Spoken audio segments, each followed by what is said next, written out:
Hello, fellow travelers, and welcome to another episode of Travel Voice Notes with me, Charlie, travel blogger at charlieontravel.com. In this episode, I'm going to be speaking about Taghazout, a once little fishing village in Morocco turned absolute surf haven, backpacker destination, and also co-working hub. Now, I've been to Taghazout 3 times, and on my first trip, I went as part of a larger trip around Morocco, and Taghazout was by far my favourite spot in the whole of Morocco. And I have to admit, I really didn't rate Morocco that highly. I found it pretty busy, hot, a little overwhelming, a little hassly.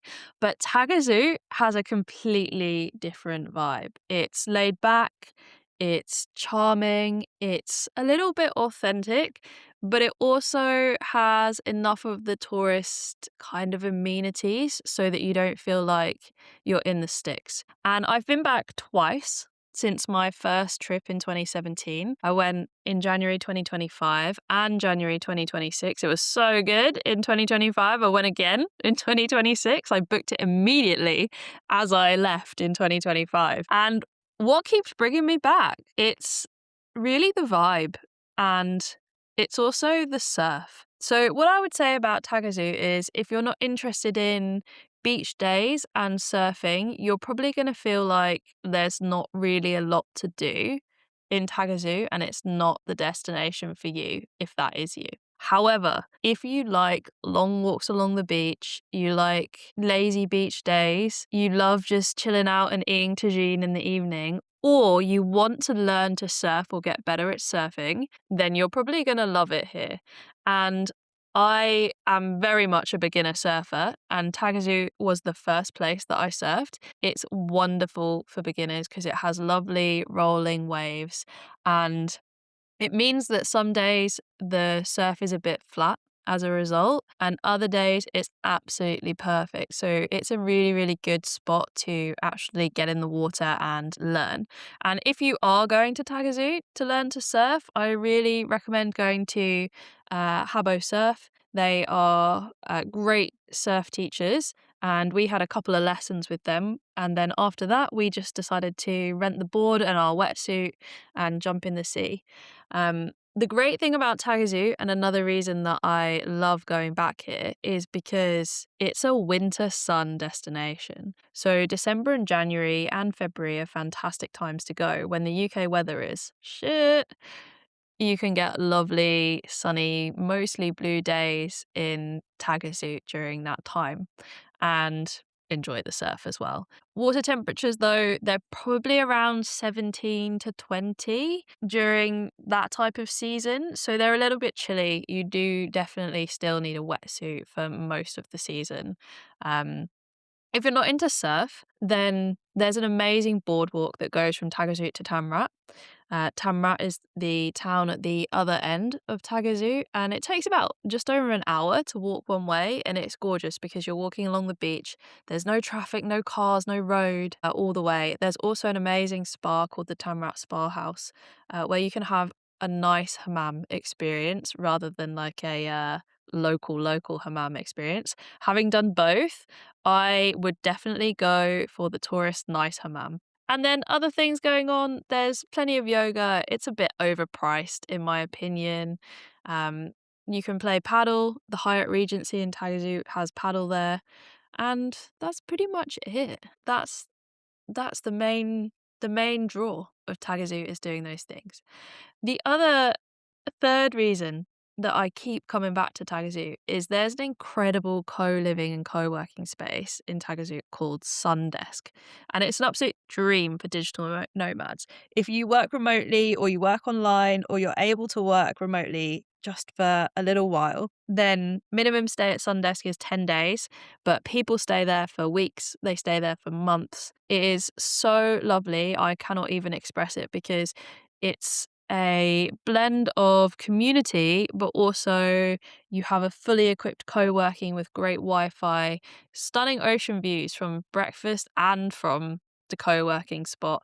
And it has a variety of rooms. So there's double rooms in the main house, and there's now a separate house, which is unbelievably nice down on the seafront, down on the beachfront, where when you're in those studios, we love to stay at the Blue Studio.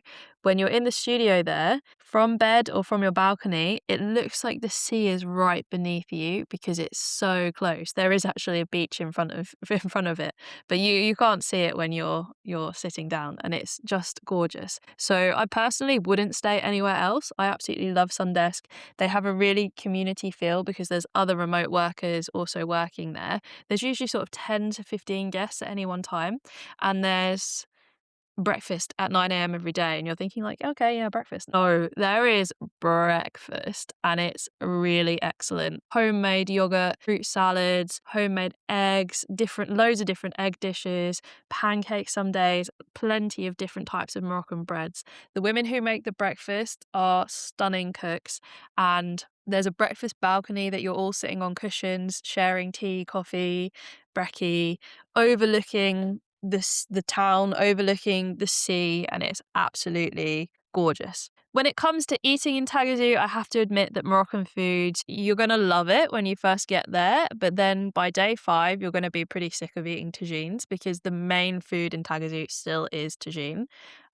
Food hygiene levels in Morocco generally, and including in Taghazout, are not super high, so you do need to go and prep for that. Food poisoning is fairly common, but particularly if you're eating things like fresh fruit or smoothies, I generally avoid. But there are a couple of super, super trustworthy places.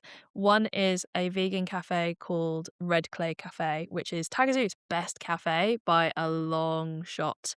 You can get Moroccan style burritos, they do homemade cinnamon buns, and it's like proper coffee, which is great. And then I would also recommend, if you are kind of prone to a funny tummy, a place called Pizza Hut. It's a pizza takeaway, no fuss, super budget friendly, quick takeaway pizza, and your pizza is piping hot.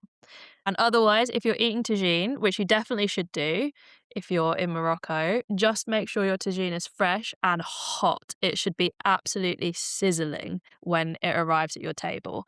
And generally try and pick busy places where the tagine is turning over, so that you're always getting something fresh. Now, the one drawback to Taghazout is that as more and more people have found about it, and I say this because Gen Z have discovered Taghazout, it means that the village gets really busy during Christmas and New Year holidays, even though you wouldn't think of this as a New Year destination because drinking is really limited. There's no drinking on beaches here, and you can only get alcohol in certain restaurants. It's just not culturally a thing.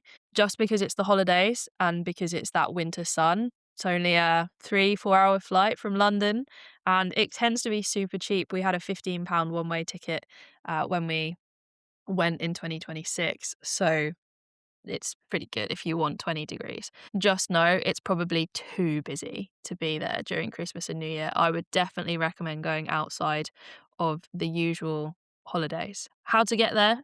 So you can fly to Agadir, and you can fly direct from London, Manchester, most places to Agadir.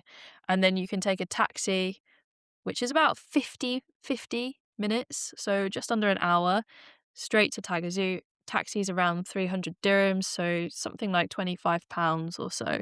It's pretty easy to get to. If you're already in Morocco, you can come from Marrakesh, but it does take a little bit of time to come overland. And then the other thing I often get asked about Taghazout is the dress code. So generally Morocco is very conservative, and dressing modestly is a sign of respect. Taghazout is more relaxed than the rest of Morocco, and swimwear, bikinis, they're really normal on the beach. But in the village, you shouldn't be walking around in just your bikini. So you definitely want shorts and a t-shirt or some kind of decent cover up. Particularly covering shoulders and knees is generally respectful for local customs here. And then that's pretty much it. I if you haven't been, I highly recommend Taghazout. The best season has to be October to April, that winter sun escape.